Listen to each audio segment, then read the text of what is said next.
Honourable the Leader of the Opposition. Thank you, Mr Speaker. My question is to the Prime Minister. Since coming to office, Labor has added $144 billion of debt, and the most recent budget says Australia will be in deficit for at least the next 10 years. Treasury has now advised the government that the only way it can fix its broken budget is by raising taxes on hard-working Australians.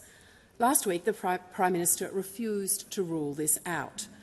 Will the Prime Minister now rule out raising taxes on hard-working Australians? And the Prime Minister has the call. Thanks, Mr Speaker. Well, we've just been through an election with two alternative propositions. One on this side of the House, giving tax cuts to every single Australian taxpayer, all 14 million of them, building on the tax cuts that we introduced and implemented from July 1 last year, making a saving of around about $50 for people out there, average workers, making a difference, not just representing people who are members of parliament, representing the people who are in our constituencies. And when we made that announcement, those opposite, I well recall, saying that they would roll it back. Absolutely, they would roll it back.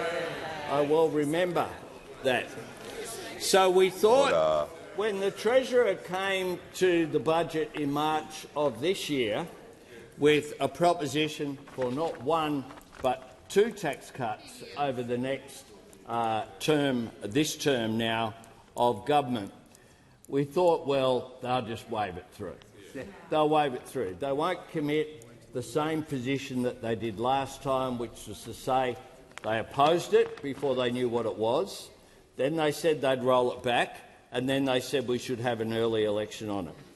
But sure enough, as night follows day, we overestimated them.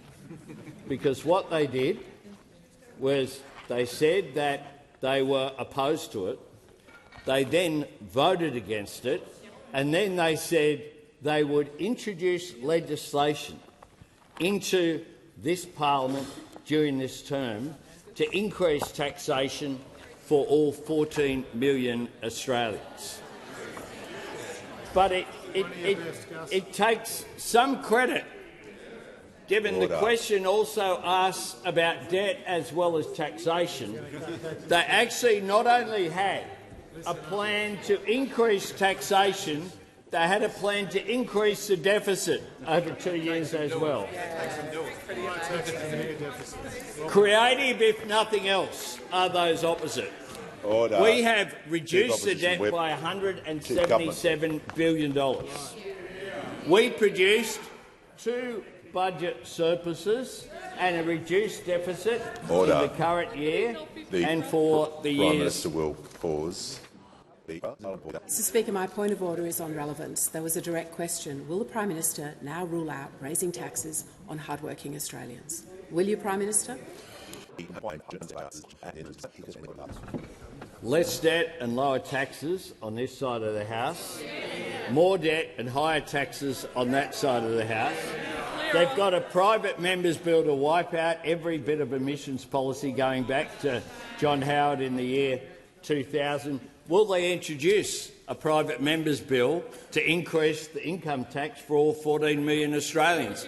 I await for one of their backbenchers to do that, because that's what they all went to the election on May 3rd promising.